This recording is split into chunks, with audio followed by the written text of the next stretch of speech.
Asmego cedia o primeiro encontro nacional de pedagogia forense do país. O presidente do Tribunal de Justiça do Estado de Goiás é homenageado na Câmara Municipal de Goiânia. Mais um Sejusc é inaugurado no estado de Goiás. E no quadro Justiça em Foco de hoje vamos receber o juiz federal Hugo Vilela. Por isso não saia daí porque essa edição da Agenda Judiciária já está no ar.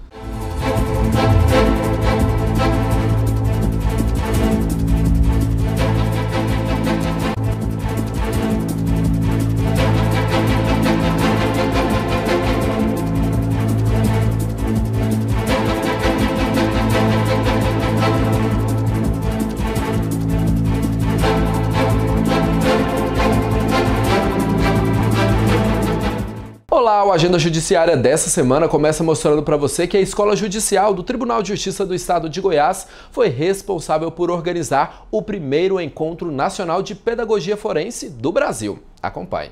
Foi pensando na capacitação e na troca de experiências entre os pedagogos que atuam no Poder Judiciário que o TJGO realizou o primeiro Encontro Nacional da Pedagogia, idealizado pela Corregedoria Geral da Justiça do Estado de Goiás, em parceria com a Escola Judicial. Esse evento é de suma importância até porque hoje o judiciário moderno ele tem que preocupar também não só com o fato de estar julgando processos, ele tem que preocupar também, sobretudo, com a parte social e pedagógica. E essa questão pedagógica é de suma importância porque ela envolve desde o Código da Infância e Juventude até os dias atuais, conselhos tutelares, essas pessoas que lidam com a educação, com o aprendizado.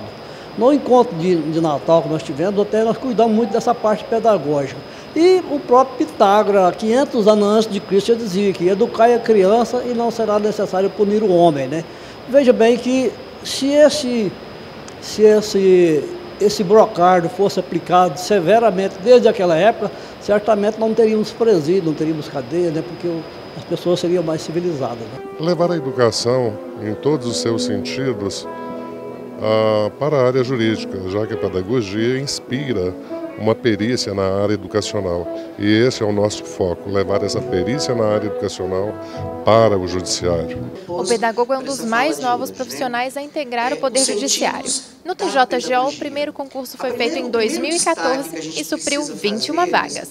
Até então, aqui em Goiás, a gente não sabia exatamente o papel do pedagogo. Os pedagogos aqui trabalhavam mais na escola, né, e no RH. Já haviam algumas pessoas. Aí aconteceu o primeiro concurso unificado, já, né, para 20 e poucas vagas de pedagogo. Aí o que acontece? Aí nós fomos incluir o pedagogo, principalmente nas questões de família, infância e juventude, adolescente em conflito com a lei. Aí que nós fomos construir os espaços ocupacionais dos pedagogos dentro do Tribunal de Justiça aqui do Estado de Goiás. Consultamos outros tribunais, né? Aí descobrimos que, por exemplo, no Pernambuco, quem faz os depoimentos especiais no tribunal, a maioria são pedagogos. Descobrimos que no Rio Grande do Sul a questão do cumprimento das penas são coordenadas pelos pedagogos. Aí nós fomos incluindo e fomos construindo. Aí o provimento 14 do tribunal, a gente trouxe já uma construção, mas ficou um pouco vazia, porque a gente não conhecia. Então esse primeiro encontro, ele tem a finalidade essencial de estar discutindo e de estar construindo, né, exatamente a participação do pedagogo nas equipes técnicas. O presidente do Tribunal de Justiça goiano foi homenageado na Câmara Municipal de Goiânia. Giovanni Gomes foi até lá para contar tudo pra gente. Acompanhe. Já era noite quando a Câmara Municipal de Goiânia voltou todas as atenções para o chefe do Judiciário goiano. O desembargador Gilberto Marques Filho foi convidado para receber o diploma honorífico e a medalha Professor Colemar Natal e Silva. A homenagem foi proposta pelo presidente da Casa, André Azeredo, e pelo vereador Anselmo Pereira. Que a análise da sua vida dedicada, desde o começo até agora, em relação ao trato jurídico e à prestação jurisdicional, o credencia. O seu currículo é vasto. Começou da base, chegando, inclusive, a ser o atual presidente. Então, o reconhecimento da Câmara na Comenda Colemar Natal e Silva, que por acaso só se dá pelo aniversário de Goiânia, e este ano foi concedida apenas uma ao Dr. Gilberto Marques, é realmente um reconhecimento do seu trabalho subjetivo, pessoal, mas o reconhecimento em relação também a tudo aquilo que o judiciário faz na sua prestação de serviço, aproximando a ação jurídica, principalmente da população, no caso até a mais carente. A comanda é entregue anualmente às personalidades que realizaram atividades que se destacaram no campo da pesquisa e no meio jurídico. A solenidade sempre acontece na semana do aniversário de Goiânia. É a principal honraria da casa. É uma comenda que foi criada no ano 2000. Ela é concedida uma única vez ao ano, sempre na semana do aniversário da cidade, porque representa um grande jurista, um homem que tem uma história de relevo em nossa sociedade, Colemar Natal e Silva, que dentre os grandes feitos nós podemos citar a fundação da UFG e foi seu primeiro reitor, dentre tantas outras atividades que ele exerceu com muita determinação e com muita desenvoltura, fazendo com que Goiás avançasse muito nas áreas culturais, educacional e na área jurídica. E quando da sua morte foi instituída na casa essa comenda, para que nós possamos sempre valorizar o seu nome e as pessoas que desenvolvem nessas áreas trabalho de muita solidez e de grande relevo. O desembargador Gilberto Marques Filho agradeceu a honraria e dedicou a homenagem a todo o judiciário. Atualmente, em Goiás, ele é o magistrado com mais tempo de atuação. Eu estou feliz de estar aqui representando nosso tribunal para receber esse reconhecimento ao Poder Judiciário do Estado de Goiás, que é, como sempre tem se mostrado, um dos tribunais de destaque do nosso país. Hoje, represento o magistrado mais antigo do Tribunal de Justiça, eu, o desembargador Alain, Carmeci e Avelerdes. Os três primeiros colegas de banco de escola, nós três fizemos curso, como disse, na Universidade Federal de Goiás, Faculdade de Direito, Histórica, Faculdade de Direito. E nós estamos já completando agora no início de março 43 anos. Iniciei muito jovem na magistratura e hoje já estou um ancião, de 43 anos só na carreira. Mas eu ainda estou com todo gás, com toda força, com toda vontade de ainda continuar prestando o melhor de mim em favor do Poder Judiciário goiano. Vamos conferir agora algumas decisões tomadas pelos magistrados do TJGO. Juiz decreta prisão preventiva de homens detidos com quase 1 tonelada de maconha. O juiz Leonardo José de Oliveira, em atuação na comarca de Goiânia, decretou a prisão preventiva do soldado do Exército Carlos Eduardo da Silva Ferreira e do motorista Maxwell da Silva Gonçalves. Os dois homens foram detidos em flagrante por transportarem cerca de 1 tonelada de maconha em uma caminhonete na capital. Unimed é condenada a indenizar paciente por recusa em custear tratamento ortopédico. A juíza Eliana Xavier Jaime Silva, da 6ª Vara Cível da comarca de Anápolis, condenou a Unimed Goiânia Cooperativa de Trabalho Médico a pagar indenização no valor de quase R$60 mil a José do Vale Martins por não ter autorizado o fornecimento de material solicitado para uma cirurgia ortopédica, necessária em função de doença degenerativa do paciente. Os danos morais foram fixados em R$30 mil e os materiais em mais de R$20 mil. A gente vai agora para um rápido intervalo, mas a gente volta já já.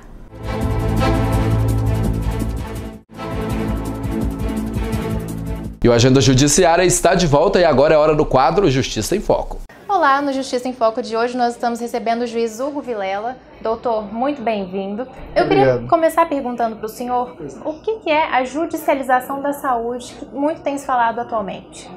A judicialização da saúde, ela acontece devido ao fato de que, muitas vezes, o cidadão, quando procura o SUS, ou o consumidor, o usuário de plano de saúde, quando procura o plano de saúde, ele não obtém exatamente aquilo de que ele precisa, ou não no tempo hábil disso, né? Então ele vai procurar o judiciário para que o judiciário possa corrigir essa situação, possa trazer o poder público para realmente auxiliar aquela pessoa no que ela precisa, da maneira com que ela precisa, e o plano de saúde para dar cobertura àquilo que por resolução da ANS ele é obrigado a prestar. Então, basicamente, a judicialização tem essa base. É muito complexo, na verdade, porque existem outros fatores, assim, por exemplo, conforme a medicina vai avançando, vão surgindo novos medicamentos, são extremamente caros, e o poder público, obviamente, não tem condições de abarcar todo esse custo. Nenhum país do mundo consegue fazer isso, né? Então, como racionalizar os recursos de saúde sem prejudicar o paciente? Então, o judiciário está no meio dessa briga, né? Tentando resolver, achar um ponto de equilíbrio nisso aí. Sim, e como é uma situação bem delicada, trata de situações bem delicadas que envolvem saúde, existe um comitê que o senhor, inclusive, é coordenador. Sim. O Conselho Nacional de Justiça instituiu em 2011 o Fórum Nacional de Saúde, uma iniciativa do CNJ, que tem em cada estado um comitê executivo. Eu sou coordenador geral do Comitê Executivo de Goiás do Fórum Nacional de Saúde. Doutor, e quem compõe esse comitê e qual que é o objetivo desse comitê? Seguindo a diretriz do Conselho Nacional de Justiça, o comitê aqui de Goiás, por exemplo, ele é composto de um juiz da Justiça Federal, no caso sou eu, um juiz da Justiça Estadual, doutor Liciomar, e também todos os atores que participam desse fenômeno que é a judicialização. Então nós temos as secretarias de Estado e municipal, temos também representantes dos planos de saúde, dos hospitais, da Defensoria Pública da União e do Estado também. Então nós temos, assim, nós tentamos ampliar o diálogo, seguindo a diretriz do CNJ, ampliar o diálogo para todos os atores, para que nós, antes de julgar, nós como juízes, antes de julgarmos, termos realmente conhecimento do que está acontecendo. Doutor, então esse comitê envolve diferentes esferas do poder. Vocês procuram também uma atividade conciliatória? Sim, na verdade, cada vez mais vai ser uma diretriz do comitê. O comitê tem um núcleo de apoio técnico que dá pareceres se o magistrado tem um processo de saúde e não sabe como, não tem informações, óbvio, né? Porque o juiz ele não tem formação médica, ele precisa de subsídios técnicos para tomar a sua decisão. O NatJus, que é o nosso núcleo, ele fornece as informações médicas. Esse trabalho vai continuar e vai, inclusive, ser ampliado bastante esse ano. Só interrompendo o senhor, é o próprio magistrado que encaminha a demanda? Sim, é o próprio magistrado. Nós apenas respondemos a consultas encaminhadas pelos magistrados, né? E agora, além desse apoio técnico que é dado ao magistrado que está com o processo na mesa, nós queremos cada vez mais implementar ações de integração entre o judiciário e os prestadores de serviço públicos ou privados para conseguir equacionar o problema sem necessidade de uma decisão judicial. Então, buscando uma saída conciliatória entre o juiz e o gestor de saúde para evitar que seja dada uma liminar que não se sabe quando vai ser cumprida. Então, buscando a eficiência mesmo do processo, nós vamos cada vez mais dialogar com as secretarias, né? Doutor, quais são as demandas que mais aparecem aqui no estado de Goiás? As demandas são variadíssimas. Existe, em maior número, muita gente acha que as demandas de saúde são em maior número relacionadas a medicamentos de alto custo. Existem, na verdade, e a maioria são demandas relacionadas a medicamentos que já estão incorporados ao SUS. E que por alguma razão não estão sendo fornecidos. Também existe uma demanda muito forte relacionada à internação, né? Nós trataremos no evento de hoje com as regulações, né? Por que há essa demora, por que temos esse número tão grande de pacientes que vêm ao judiciário, porque já foi prescrito algum tempo de internação e isso ainda não foi realizado. Então, nós queremos cada vez mais implementar o diálogo com as secretarias e com os planos de saúde também, para que essa solução aconteça sem a necessidade do litígio judicial propriamente dito. E esse diálogo tem sido bem sucedido, doutor? Tem sido bem sucedido. Nós temos obtido, junto às secretarias, um apoio muito grande para a nossa iniciativa. O que eu creio, principalmente da parte do poder público, é que existe uma consciência de que não adianta mais, nada será positivo se nós, judiciário e executivo, continuarmos nos degladiando em relação a essa questão. Vamos buscar uma saída coordenada. Então, por exemplo, recentemente a Secretaria de Estado de Saúde aumentou o número de médicos e farmacêuticos que são disponibilizados para o nosso núcleo de apoio técnico. Também deve acontecer na próxima semana a disponibilização de número de telefone em que o juiz vai poder falar diretamente com a regulação estadual e também com a Secretaria Municipal, com a regulação de internações da Secretaria Municipal. E buscar e encontrar essa solução negociada. Muito interessante é realmente a busca pelo diálogo, né, doutor? Exatamente. Doutor, a gente já está encaminhando agora para o fim da nossa entrevista e eu queria finalizar perguntando, o senhor é um otimista? Porque esse problema que envolve a saúde é uma questão muito triste, realmente. Uma pessoa que já está fragilizada no momento de doença, ainda tem que procurar a justiça, às vezes tem alguma demora. O senhor é um otimista quanto a essa situação? Olha, otimista eu sou. Eu acho que o judiciário vai encontrar maneiras de lidar com esse problema de maneira macro, assim, por um prisma macro, buscando soluções negociadas com o executivo, de maneira que não fique sempre a cargo daquele paciente, daquele usuário que já está debilitado, cuja família já está endividada pelo tratamento, para que ele tenha de se socorrer individualmente junto ao judiciário. Nós achamos que esse diálogo será frutífero e vai justamente favorecer esse que está na ponta, né, e que está sofrendo mais. Agora, isso não quer dizer que a judicialização vai acabar.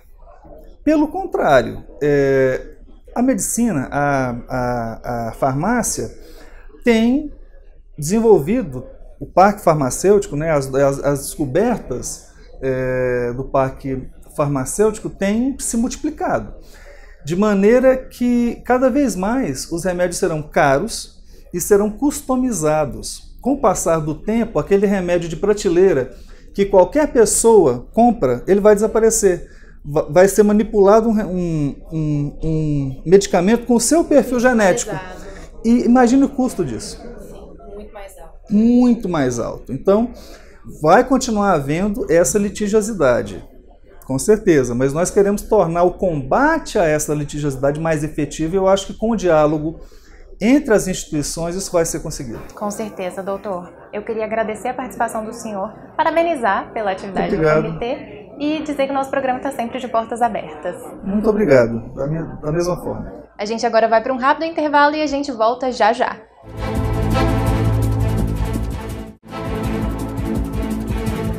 O estado de Goiás agora tem um novo Sejusc e a comarca contemplada foi a de Mozarlândia. Acompanhe. O TJGO inaugurou o Centro Judiciário de Solução de Conflitos e Cidadania, o Sejusc, na comarca de Mozarlândia. Com este, já são 67 unidades instaladas no estado de Goiás, das quais 17 só na gestão do presidente Gilberto Marques Filho, que tem programadas as instalações de mais 5 centros até o final deste ano. A solenidade de instalação teve a presença do gerente de Mediação e Conciliação do Núcleo Permanente de Métodos Consensuais de Solução de Conflitos, o NUPEMEC, do TJGO, juiz auxiliar da presidência Romério do Carmo Cordeiro, que representou o presidente do TJGO e ressaltou a importância do Sejusc na disseminação da pacificação social por meio de práticas voltadas para esse propósito, visando maior rapidez na pacificação dos conflitos com resultados sociais expressivos e reflexos significativos na redução dos processos judiciais. Vamos conferir agora os concursos disponíveis para a área jurídica.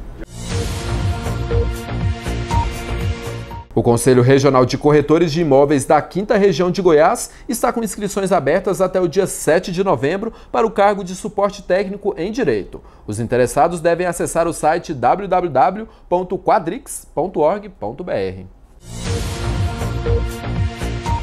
O júri de um homem acusado de participar de um homicídio contra uma mulher e ter tentado matar outra aconteceu no Tribunal de Justiça do Estado de Goiás. O julgamento de Mateus da Silva Trindade foi realizado no Fórum Civil da Comarca de Goiânia e foi presidido pelo juiz Gesseir Coelho de Alcântara, tendo como jurados 5 homens e 2 mulheres. O crime aconteceu em março de 2016. Segundo os autos, o Matheus dirigiu uma moto e que estava também o amigo João Rodrigues. Eles emparelharam essa moto ao carro de uma das vítimas, Simone Leite, também conhecida como Simone Capeta, e João efetuou disparos contra ela e contra a amiga dela, Cláudia Oliveira, que estava no carona. Simone morreu na hora e Cláudia sobreviveu. Por estar dirigindo a moto, Matheus foi acusado de partícipe no crime. Para o Ministério Público, o homicídio aconteceu por disputa de território, já que, segundo o promotor Agnaldo Bezerra, tanto o réu quanto as vítimas eram traficantes de drogas. Segundo o promotor, as provas evidenciavam essa tese e não havia dúvidas da culpa de Matheus. A vítima tem nos autos relatos que a vítima era uma traficante e perigosa porque ameaçava várias pessoas, né, andava armada, essa é a informação que tem nos autos. Inclusive, de maneira concreta, ao sair da casa do acusado, ela ligava para o marido em tom de ameaça, né, então a notícia de que realmente ela tinha um controle do tráfico, inclusive de uma maneira muito violenta. É por isso que os acusados eles temiam justamente essa agressão, né, e então se antecipou e agrediu ela primeiro. A família de Matheus, no entanto, não acredita na culpa dele. Segundo um tio que testemunhou, ele tinha boa conduta e não era envolvido com tráfico de drogas. Durante o interrogatório, Matheus se emocionou muito e disse que não teve o intuito de participar do crime. No depoimento, ele disse que estava em casa quando o amigo João, autor dos disparos, pediu ajuda para fugir porque estava sendo ameaçado. No caminho, eles encontraram por coincidência com as vítimas e ele se assustou com a atitude do amigo ao escutar os disparos. Os jurados, no entanto, se convenceram com as vastas provas apresentadas pelo Ministério Público e decidiram condenar Matheus a 5 anos e 11 meses de prisão. O juiz Gesseir Coelho de Alcântara explicou que, apesar do caso ter envolvido a morte de uma mulher, não houve a qualificadora de feminicídio. O femicídio é morte de mulher, que é o caso de hoje, por exemplo. É um julgamento em que nós temos a morte de uma mulher e uma tentativa contra a outra por questão de droga. Não é em questão de gênero. Aí sim, se fosse uma morte de mulher em função de gênero, namorado, esposa, aí sim seria o feminicídio. A diferença está exatamente nisso. Vamos conferir agora a agenda do Judiciário Goiano para os próximos dias. De 5 a 9 de novembro será realizada a Semana Nacional da Conciliação. Bom, e essa edição do Agenda Judiciária fica por aqui, mas a gente se encontra na semana que vem. Eu te espero na próxima.